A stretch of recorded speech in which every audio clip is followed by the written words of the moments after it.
네, 오늘의 날주 본문은 이제 민수기 3장입니다.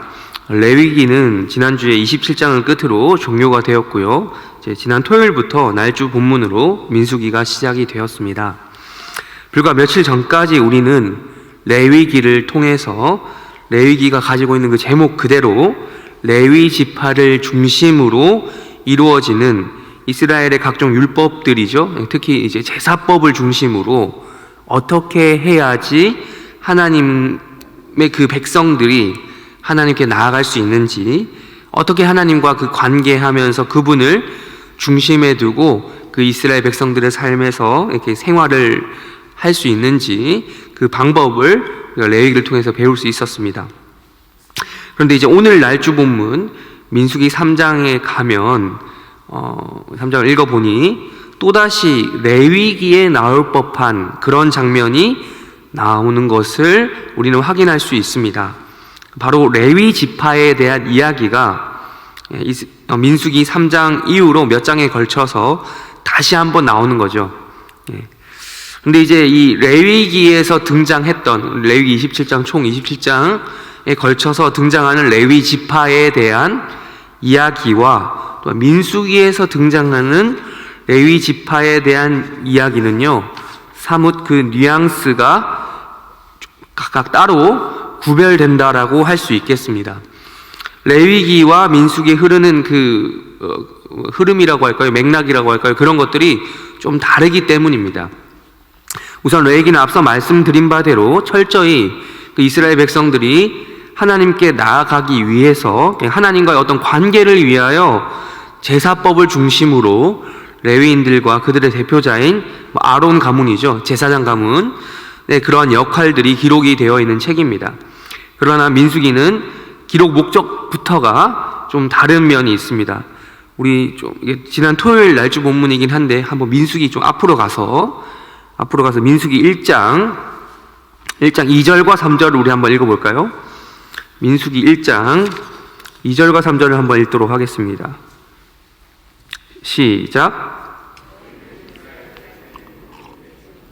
남자의 수를 그들의 종족과 저의 가문에 따라 명수대로 계수할지니 이스라엘 중 20세 이상으로 싸움에 나갈 만한 모든 자를 너와 아론을 그 진영별로 계수하되.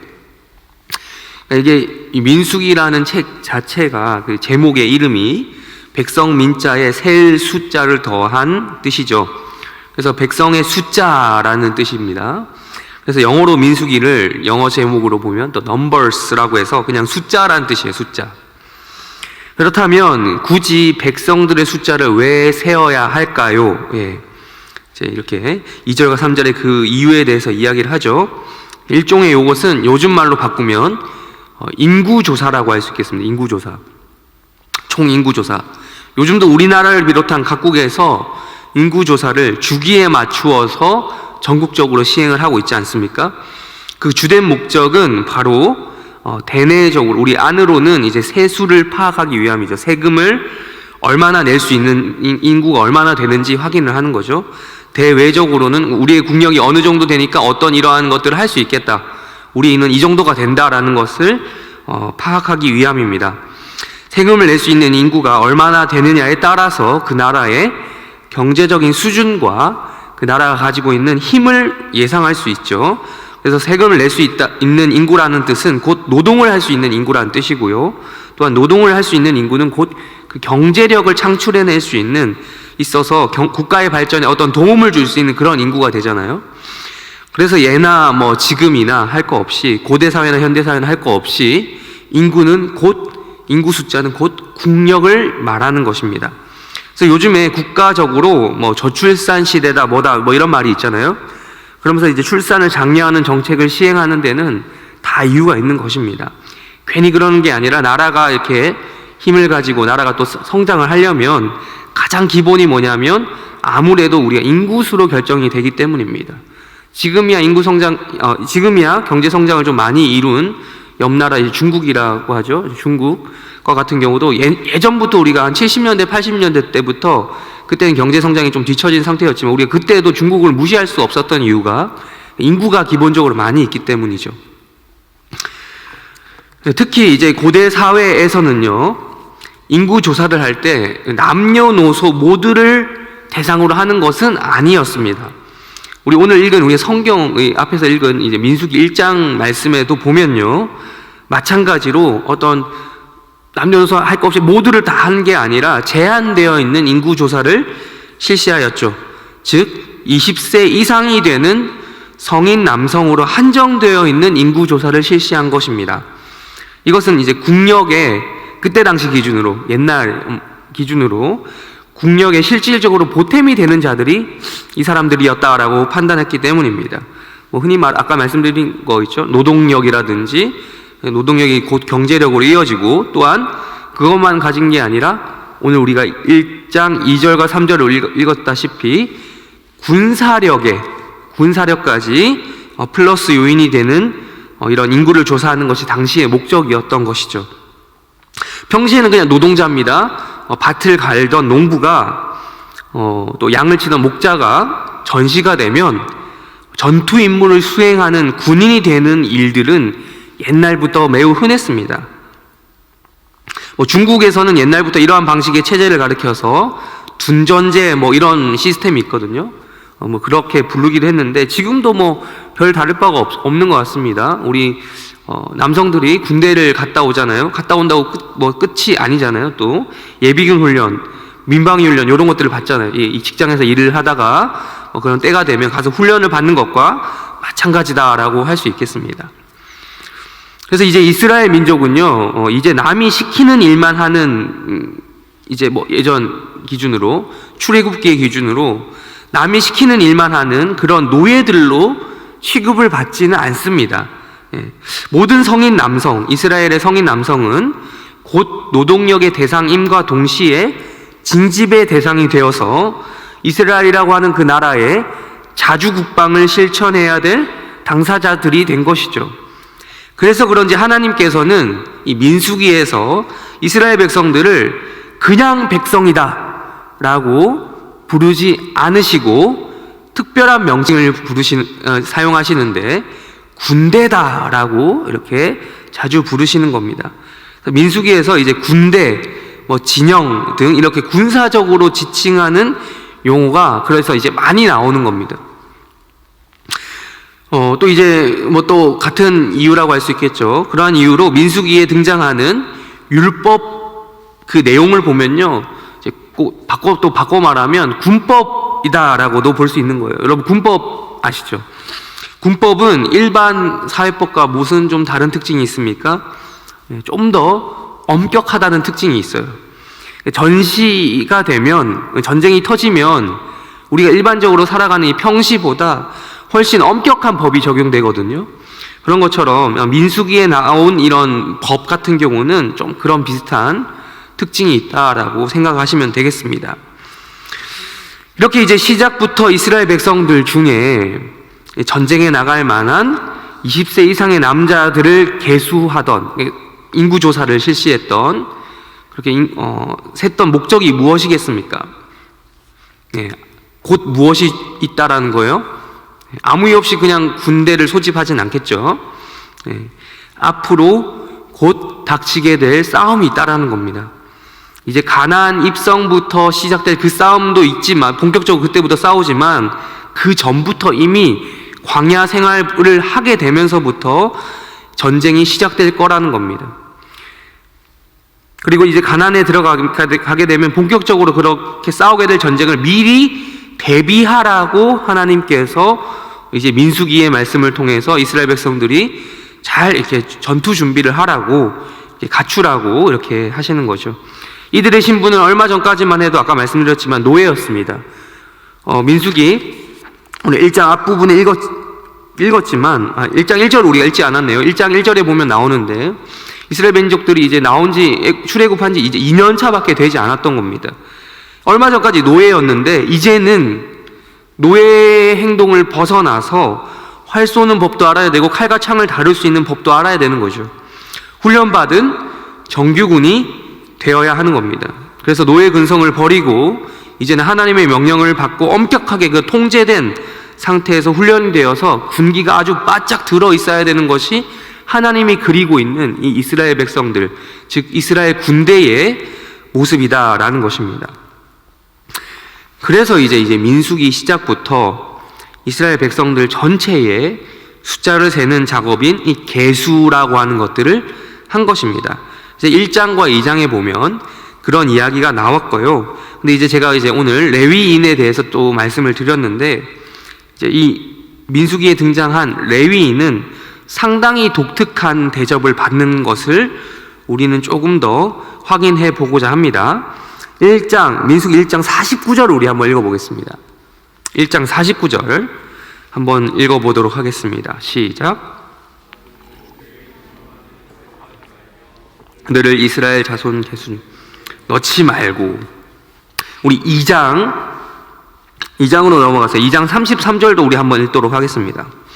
2장 33절 읽겠습니다. 시작. 자손과 함께 계수되지 아니하였으니 여호와께서 모세 다른 12지파와 함께 계수하는 게 아니라요, 따로 계산합니다. 따로. 그러면서 오늘 날주 본문, 이거 1장과 2장 읽었죠. 근데 그러면서 오늘 날주 본문 3장 전체를 할애해서 레위인들의 인구를 따로 조사하는 장면이 나오는 거예요. 그렇다면 이 레위인들의 역할은 무엇이길래 이렇게 따로 계산을 하는 것일까? 굳이 하나님께서 이들을 따로 구별해서 세우신 목적이 뭔가? 그 이유가 바로 우리가 시작부터 읽었던 날주 본문이죠. 3장 6절부터 9절까지 해서 이것이 나오는 것입니다. 눈으로 다시 한번 보시면서 3장 6절부터 9절까지 확인해 보시면 되겠습니다. 레위인들은요, 이스라엘이라고 하는 그 나라, 그 군대 안에서 어떠한 아주 특별한, 군대 말로 또 할게요, 특수 보직을 맡은 자들이다라고 할 수 있겠습니다. 회막에서 담당하게 될 그 제사 업무 및 제사장의 그 시종 업무를 통해서 이스라엘의 좀 표현하자면 정신적인 그 전력을 담당하게 될 사람들이다라는 것이에요. 정신전력, 이런 말 들어보셨습니까? 정신전력.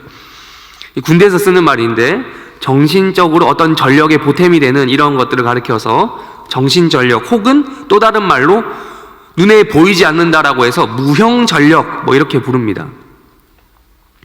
말 그대로 눈에 보이지 않는 형태의 전력이라는 거죠. 무형, 형태가 없는 거니까.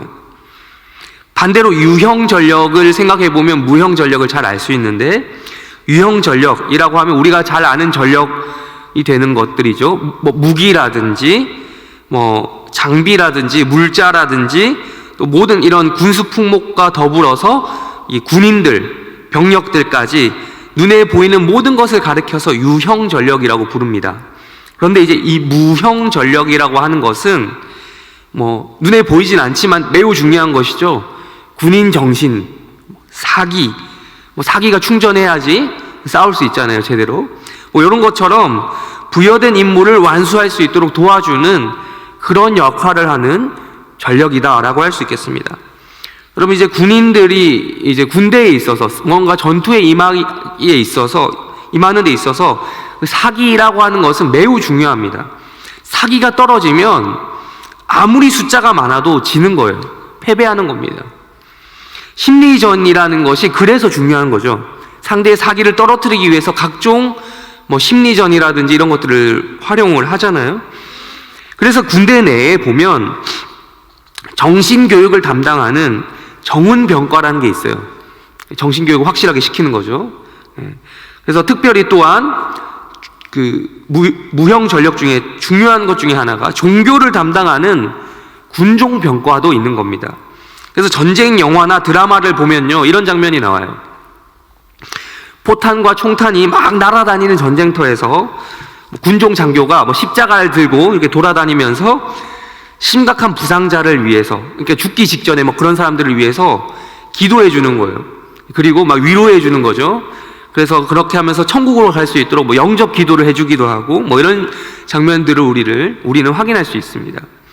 혹은 또한 전쟁터에서 불안에 떠는 그런 사람들 있잖아요. 그런 사람들에게 심리적인 안정을 위하여 상담을 해준다거나, 또는 장병들을 모아놓고 예배를 드림으로써 그들의 이제 일종의 마음의 평안, 군인들의 말로 하자면 마음의 평안을 누리게 하는 그런 역할을 하는 것이 바로 이 무형 전력을 담당한 자들의 역할이다라고 할 수 있겠습니다. 이제 오늘 이 민수기에 나와 있는 레위 지파의 인물을 굳이 따지자면, 굳이 분류하자면 군대 내에서, 이스라엘이라는 군대 내에서 이러한 포지션을 가지고 있었던 것이죠. 그러기 위해서 하나님께서 따로 이들을 구별하여 세우셨다라는 것입니다. 말씀을 정리하도록 하겠습니다. 굳이 우리가 물리적으로 포탄과 총탄이 날아다니는 그런 전쟁터를 우리는 살아가고 있지는 않습니다만, 우리는 어쩌면 그것과 비슷한 삶을 살아가고 있습니다. 어제 우리가 주일을 통해서 안식을 누렸잖아요. 이 안식을 누렸던 우리는요, 오늘부터 또다시 전쟁터와 같은 세상으로 나아가서 또 다른 전쟁을 치르게 되어 있어요. 네. 그런 마음으로 오늘 새벽에 또 나오시지 않았습니까? 한 주 동안 우리 주님의 말씀으로 잘 살아보자, 마음 무장하려고, 영적으로 우리가 무장하려고 대부분 또 새벽기도 나오셨으리라 생각을 하는데요. 이런 말 하잖아요. 직장 생활도 전쟁터와 같다. 심지어 육아도 전쟁터다. 육아도 전쟁이다. 공부도 어쩌면 나 자신과의 싸움, 혹은 다른 경쟁자와의 싸움, 이런 말도 하잖아요. 뭐든 이 세상에 살아가는 모든 것들을 전투적으로 하지 않으면 도저히 해낼 수 없는 것이 우리의 현실입니다. 그런데 우리가 오늘 말씀을 통해 보았듯이 우리는 우리가 살아갈 현장 곳곳에서 레위인과 같은 그러한 포지션, 그러한 역할을 담당하는 자들이 이제 될 수 있어야 된다는 거죠. 우리 모든 그리스도인들은 특별히 여러 사람들과는 구별된 위치에서 살아가고 있습니다. 레위인처럼요. 좋든 간에 싫든 간에 우리는 레위인처럼 구별되어서 살 수밖에 없는 존재죠. 그러므로 우리들의 무형 전력이 필요한 곳이 참 많습니다. 가정, 직장, 교회 등등 여러분이 활동하는 모든 영역이 여러분의 무형 전력을 필요로 하는 곳이라는 것입니다. 전쟁터와 같은 곳에서 다른 이들과 함께 우리가 살면서 상대방은요, 우리가 마주치는 그들은요, 우리에게서, 우리가 또 그리스도인인 것을 잘 알아요. 그래서 우리에게서 무언가를 받기를 원하는, 무언가 느끼기를 원한다는 거죠. 그게 바로 레위인의 역할을 기대한다는 것입니다. 군종장교의 역할 아까 말씀드렸죠. 그런 역할을 우리로 하여금 필요로 한다는 거죠. 영혼과 마음이 많이 다쳐 부상을 입은 그들이 많이 보일 거예요. 우리 살아보면 그런 이들이 많이 보일 겁니다. 우리는 그들을 탓하고 왜 그랬냐라고 책망하기보다 우선 그들의 상처를 치료해 줄 수 있어야 된다는 것이죠. 그들을 위해 위로해주고 함께 기도해 줘야 되는, 물론 왜 그랬냐, 왜 그래서 이렇게 다쳤냐 이런 것도 나중에 할 수도 있겠지만 그보다 먼저 알지만 이런 작업들이 선행이 되어야 된다는 것입니다. 그리고 될 수 있으면 그들과 함께 우리 같이 이러이러하니까 우리가 함께 천국 가자 라고 하면서 전도도 해야 될 때가 있고, 또한 하나님 없이 세상에 살면서 근본적으로 불안에 떨고 있는 그들에게 또 심리적인 안정을 위해서 기독교적인 상담을 해주기도 해야 된다는 것입니다.